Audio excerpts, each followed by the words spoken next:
Some very upsetting news. You know, I have a 19-year-old daughter. My other kids are all beyond the age that I think they would even consider having more children. The girls, anyway.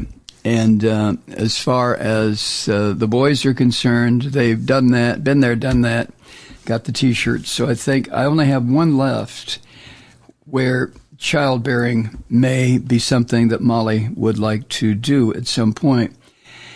And I shudder to think about what she is facing, being a woman in the Christian fascist United States, where so many Christian fascist white male-run legislatures and courts have determined that women have no right to privacy, no right to make decisions once they become pregnant, even in so many instances, even if their life is in danger. The Christian demons don't care about the life of a woman. This is part of the Trump trip, revenge. So the white male Christians are simply getting revenge for what their mythologies tell them occurred, I don't know, at the beginning of the creation of men and women, when that bitch Eve brought death into the world because, you know, she picked a pomegranate off a tree or a bush or something. It's insane. I know it's insane. But to be a woman in the United States at this point is to put yourself in danger.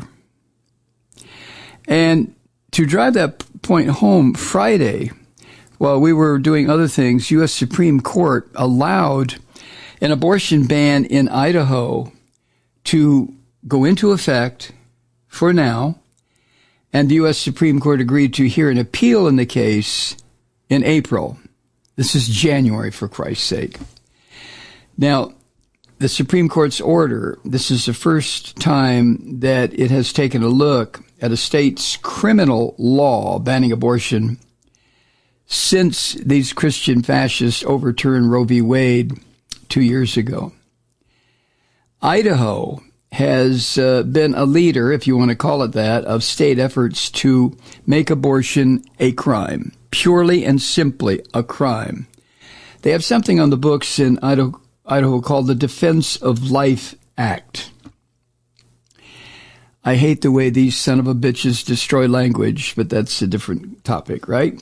The Defense of Life Act, so named in Idaho, would make it a crime for, quote, every person who performs or attempts to perform an abortion, end quote. And it goes on to say that that's true even when the woman's health is in critical danger. In other words, she may die any moment. The Christian devils who wrote this law in Idaho don't give a damn. Under the Idaho law, the only exception to the abortion ban is when an abortion is, quote, necessary to prevent the imminent death of the pregnant woman, end quote. Imminent death. So a pregnant patient arrives at an emergency room in Idaho, and she's suffering from a non-imminent condition, including, for example, infections, or preeclampsia, or premature preterm rupture of membranes, water breaks way ahead of time, which leaves the baby, the fetus, in a very tenable position.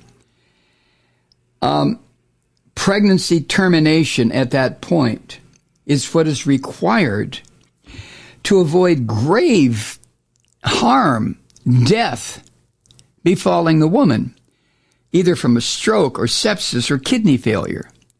So in other words, when the woman shows up at the emergency room for help, her life in that moment, right then, is not at a stage where she's about to die, unless she doesn't get the treatment.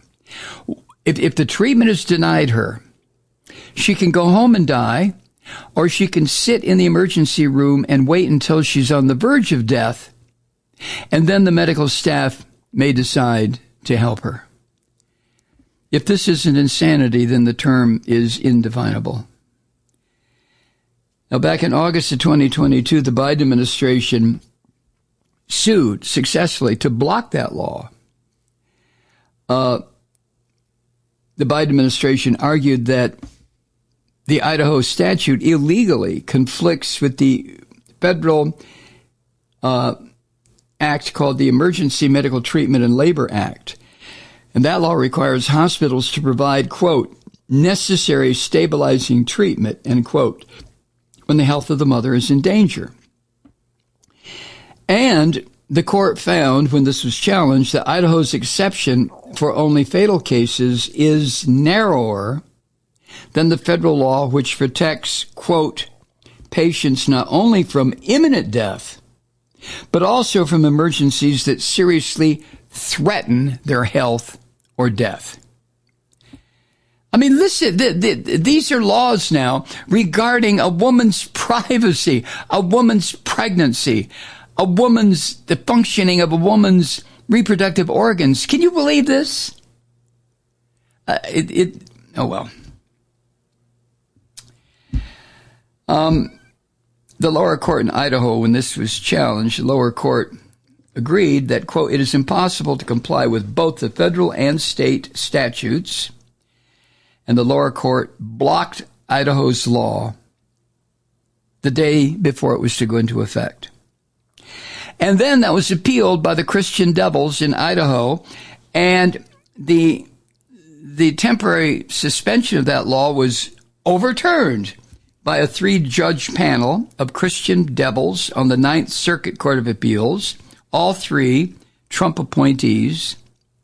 But then the full Ninth Circuit Court quickly reversed the decision made by the 3 Christian Nazis on the bench and kept Idaho's law in effect until the full Ninth Circuit can decide the entire case.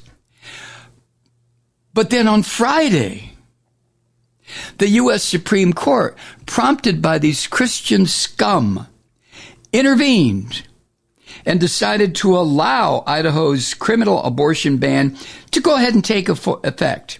Put it back into effect, abortion, and we'll hear your case on appeal in April.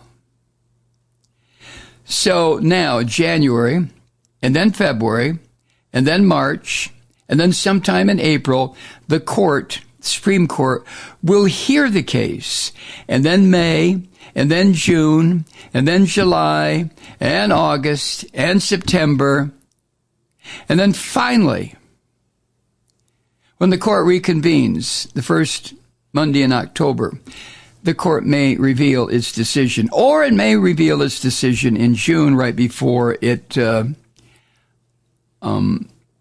abandons the bench, you might say, for the summer.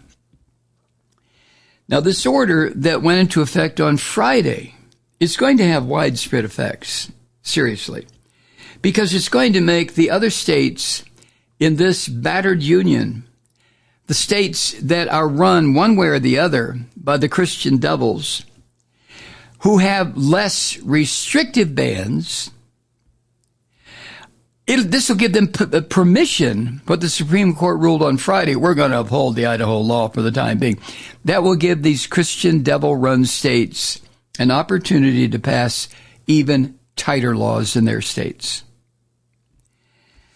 This war on women, it strictly has its basis, its foundation in the Abrahamic religions.